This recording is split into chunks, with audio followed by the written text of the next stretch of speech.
यानंतर बघूयात महापौर निवडी संदर्भातली बातमी। राज्यातील विविध महानगरपालिकांमध्ये आज महापौर आणि उपमहापौर पदाच्या निवडणुका पार पडल्या। या निवडणुकीमध्ये 9 पैकी 8 महापालिकांमध्ये महापौर बसवत भाजप आणि महायुतीला मोठं यश मिळाल्याचं दिसून आलंय। बघूया। राज्यातील 9 महापालिकांमध्ये आज महापौर आणि उपमहापौर पदाच्या निवडणुका पार पडल्या।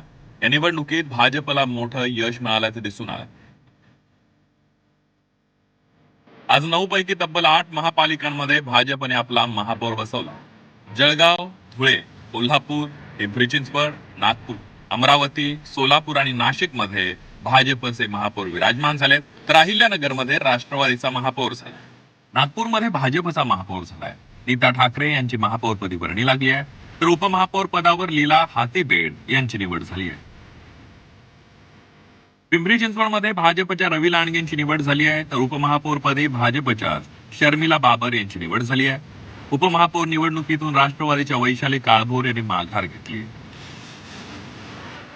नाशिक महापालिकेमध्ये भाजपच्या हिमगौरी आडकेंची महापौरपदी, तर शिवसेनेच्या विलास शिंदे यांची उपमहापौरपदी निवड झाली आहे। त्यानंतर महापौर आणि उपमहापौरांनी आपला पदभार स्वीकारला। सोलापुरात महापौरपदी भाजपच्या विनायक कोंडाल यांची निवड झाली आहे।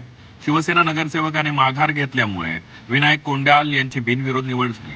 समान निधी देण्याच्या अटीवर शिंदेच्या शिवसेनेच्या नगरसेवकांनी महापौर पदाच्या निवडणुकीतून माघार घेतली। अहिल्यानगरमध्ये राष्ट्रवादीचा महापौर झालाय। ज्योती गाडेंची महापौरपदी निवड करण्यात आली आहे। ज्योती गाडे या शिवाजी कर्डिले यांच्या कन्या आहे, तर उपमहापौरपदी भाजपचे धनंजय जाधव यांची निवड झाली। कोल्हापुरात भाजपच्या पहिल्या महापौर होण्याचा मान रूपाराणी निकम यांना मिळाला। रूपाराणी निकम कोल्हापूरच्या 51व्या महापौर झालेत। महापौर निवडीनंतर महायुतीनं महापालिकेसमोर जल्लोष केला। धुळे महापौरपदी भाजपच्या मायादेवी परदेशी, तर उपमहापौरपदी भाजपच्या ज्योत्स्ना पाटील यांची निवड झाली आहे। मायादेवी परदेशी आणि ज्योत्स्ना पाटील यांना 50 मतं मिळाली, तर राष्ट्रवादी शिवसेना युतीच्या उमेदवाराला 13 आणि एमआयएमच्या उमेदवाराला 10 मतं मिळाली। एक नगरसेवक तटस्थ राहिला।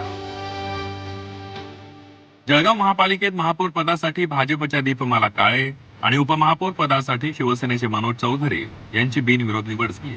महापालिका स्थापनेपासून 17व्या महापौर म्हणून दीपमाला काळे या पदभार घेते। अमरावती महापालिकेत महापौरपदी भाजपा महायुतीचे श्रीचंद तेजवानी यांची निवड झाली आहे। भाजपच्या महापौर पदाच्या उमेदवाराला एमआयएमच्या बडनेरा मधील महिला नगरसेविका मीरा कांबळे यांनी पाठिंबा दिला। आज आणखी 8 महापालिकांच्या चाव्या भाजपच्या हातात केल्या। या निकालामुळे महापालिकांमध्ये सत्ताधारी पक्षांचं वर्चस्व अधिक मजबूत झालं। ब्युरो रिपोर्ट, झी 24 तास।